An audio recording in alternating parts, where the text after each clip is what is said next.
আমি ধ্বংস। এই জীবনে যতটুকু দুঃখ আমি পেয়েছি, সত্যি বলছি, তার এক বিন্দু বহন করার শক্তি আমার ছিল না। কখনো চাইলে কাঁদতে পারিনি, কখনো কারো কাঁধে মাথা রেখে বলতে পারিনি, আমি ভালো নেই।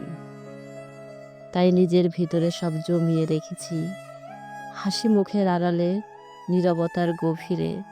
মানুষ ভাবে আমি শক্ত, আমি নির্লিপ্ত, আমি সব পারি। অথচ জানে না ভিতর ভিতর আমি কতবার ভেঙেছি, একা রাতে বালিশ ভিজিয়েছি, চোখের জল দিয়ে গোপন যুদ্ধ চালিয়ে গিয়েছি।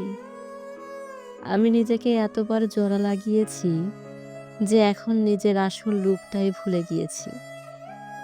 কখনো ভেবেছি হয়তো এই দুঃখগুলো সামলে নিতে পারবো, হয়তো সময় ঠিক করে দিবে সব কিছু। কিন্তু বাস্তবতা কিন্তু বাস্তবতা হলো আমি আয়ত্তের বাহিরে দুঃখ ধারণ করতে করতে এখন নিজেই ধ্বংস হয়ে গেছি। এখন মনে হয় আমি নেই।